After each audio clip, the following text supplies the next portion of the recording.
சாய்ராம். இன்னைக்கு வந்து ஆந்திரா ஸ்பெஷல் வந்து புழுசு கிண்டி செஞ்சு காமிக்க போறேன். உங்களுக்கு தேவையான பொருட்கள் வந்து பச்சரிசி வந்து 2 கப்பு, தேங்காய் வந்து ஒரு 1/4 மூடி, புளி வந்து ஒரு எலுமிச்சம்பழம் அளவுக்கு எடுத்து கரைச்சி வச்சிருக்கேன், வெல்லம், உப்பு, தாளிக்கிறதுக்கு வந்து ஆயில், கடுகு, உளுத்தம்பருப்பு, கடலைப்பருப்பு, வேர்க்கடலை, கருவேப்பிலை, கொத்தமல்லி, பச்சை மிளகா, வரமிளகா, ஆனியன். வரமிளகா எத்தனை போடணும்? 2 போட்டிருக்கேன். அவங்கவுங்க காரத்துக்கு தகுந்த மாதிரி நம்ம போட்டுக்கலாம். பச்சை மிளகாய் நான் 2 தான் போட்டிருக்கேன். அது காரத்துக்கு தகுந்த மாதிரி போட்டுக்கலாம். வெங்காயம் ஒரு பெரிய வெங்காயம், பெரிய வெங்காயத்துல ஒரு வெங்காயம் எடுத்திருக்கேன். வெங்காயம் ஆப்ஷனா? வெங்காயம் சேர்த்தா நல்லா இருக்குமா இல்ல வெங்காயம் சேர்க்காமலே பண்ணலாம்? சேர்க்காமலே பண்ணலாம். வெங்காயம் பிடிக்கலைன்னா வெங்காயத்தை வந்து தவிர்த்துக்கலாம். அரிசியை வந்து 2 மணி நேரம் நல்லா ஊற வச்சுக்கணும். ஊற வச்சுட்டு அரிசி, உப்பு, தேங்காய், இந்த வெல்லம், இந்த புளிக்கரைசல் எல்லாத்தையும் போட்டு அரைச்சிட்டு வந்துடணும். இட்லி மாவு பதத்துல அரைச்சுன்னு வந்துடணும்.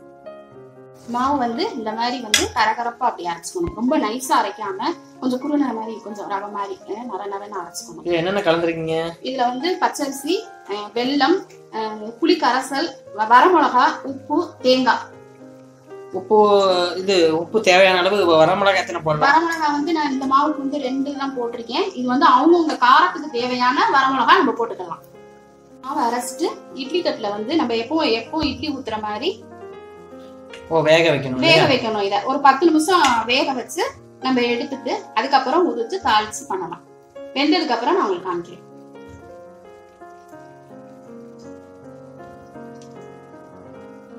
இந்த மாதிரி இட்லியா நல்லா வெந்த உடனே நம்ம எடுத்துடலாம். எடுத்துட்டு இதை நல்லா உதுத்துடணும். உதுத்ததுக்கு அப்புறம் எப்படின்னு நான் காமிக்கிறேன். கொஞ்சம் நர ஊத்துக்கணுமா எப்படி? ஆமா, நல்லா ஆறின உடனே சூடா இருக்கு, ஆறின உடனே நல்லா அப்படி வச்சு உதுத்துடலாம்.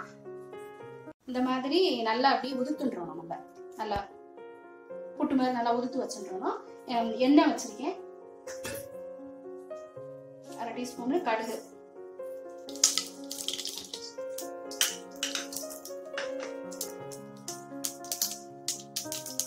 உளுத்தம்பருப்பு. இது உடைச்ச உளுத்தம்பருப்பா? ஆமா, முழுசும் போட்டுக்கலாம். நான் உடைச்ச பருப்பு போட்டிருக்கேன். இப்போ எது வேணா போட்டுக்கலாம். கடலைப்பருப்பு, இதெல்லாம் நமக்கு தேவையான அளவு இதெல்லாம் போட்டுக்கலாம். வேர்க்கடலை,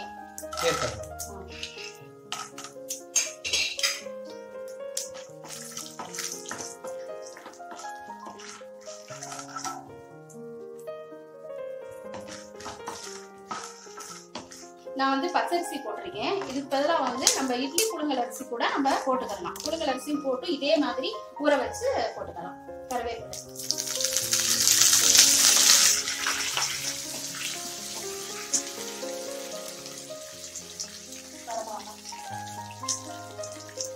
வரமிளகா 2 வரமிளகா போட்டா போதும். காரத்துக்கு தேவையானதுன்னா நம்ம அரைக்கும் போது ஆல்ரெடி ஏற்கனவே 2 மிளகா போட்டு அரைச்சிருக்கோம். அது வந்து காரத்துக்கு தேவையானது நம்ம போட்டுக்கலாம். நமக்கு எவ்வளவு காரம் வேணுமோ அந்த அளவுக்கு பெருங்காயம் பொடி நம்ம தாளிக்கும் போதும் போட்டுக்கலாம். அரைக்கும் போது கூட மாவுல போட்டு அரைச்சிக்கலாம். எப்படி வேணாலும் பண்ணிக்கலாம்.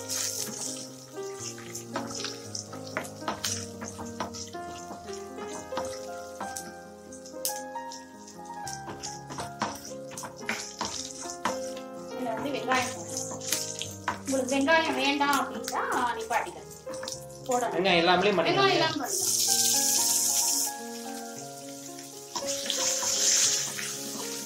வெங்காயம் போட்டோம்னா நல்லா டேஸ்டா இருக்கும்.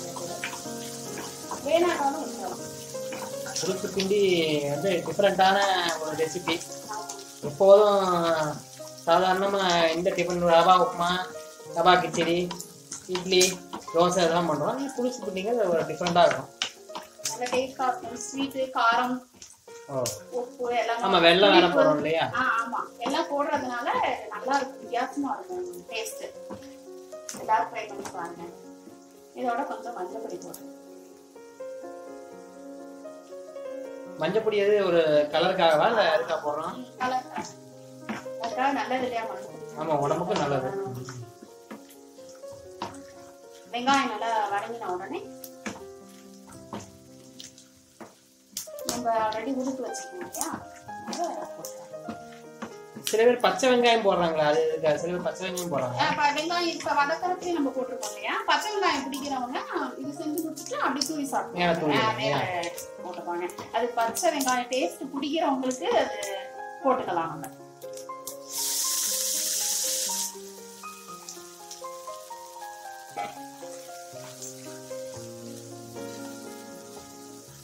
பச்சை வெங்காயம் உங்களுக்கு பிடிச்சதுன்னா நீங்க வந்து பச்சை வெங்காயம் போட்டு லாஸ்ட்ல வந்து பச்சை வெங்காயம் தூவி. இப்போ இதுக்கு மேல தேவையான உப்பு போடணுமா? ஆல்ரெடி மாவுலயே போட்டோம். ஆல்ரெடி நம்ம அரைக்கிறதே போட்டுட்டோம். டேஸ்ட் பார்த்துட்டு வேணும்னா நம்ம வந்து சால்ட் பொடி உப்பு போட்டுக்கலாம். தேவைன்னா நம்ம கரெக்டா தான் போட்டு அரைச்சிருக்கோம், அதனால தேவைப்படாது. வேணும்னா நான் வந்து போட்டுக்கலாம். இந்த மாதிரி மஞ்சள் கலர்ல வருது இல்லையா? ஆமா. என்ன வேணும்னா விட்டுக்கலாம். நான் கொஞ்சம் என்ன விட்டுட்டேன். நம்மளுக்கு தேவைன்னா நான் வந்து மல்லி இலை தூவிட்டு நம்ம இறக்கிற வேண்டியதான். ஏன்னா ரொம்ப குக் பண்ண வேண்டாம், ஏன்னா ஆல்ரெடி நம்ம வேக வச்சு எடுத்ததுதான். அதனால வந்து தாளிச்சுட்டு மல்லி இலை தூவிட்டு நம்ம இறக்கிடலாம். புளிசி பிண்டி ரெடி ஆயிடுச்சு. ஏதாவது செஞ்சு பார்ப்போம். ரொம்ப ரொம்ப டேஸ்டா இருக்கும். டேஸ்ட் வித்தியாசமா இருக்கும், நல்லா இருக்கும். எல்லா வியூவர்ஸும் இதை நல்லா பார்த்து செஞ்சு சாப்பிட்டு பாருங்க. சாப்பிட்டு உங்களோட ஃபீட்பேக்கை கமெண்ட் பாக்ஸ்ல கொடுங்க. சாய்ராம், இதெல்லாம் செஞ்சு பாருங்க. செஞ்சு பார்த்துட்டு எப்படி வந்ததுன்னு சொல்லுங்க. டேஸ்ட் சூப்பரா இருக்கும். செஞ்சு பாருங்க எல்லாரும். ஹாய் ஃப்ரெண்ட்ஸ், புளிசி பிண்டி செஞ்சு பார்த்துட்டு உங்களோட ஃபீட்பேக்கை கமெண்ட் பாக்ஸில் கொடுங்க. சப்ஸ்கிரைப் பண்ணுங்க, ஷேர் பண்ணுங்க, லைக் பண்ணுங்க. தேங்க்யூ.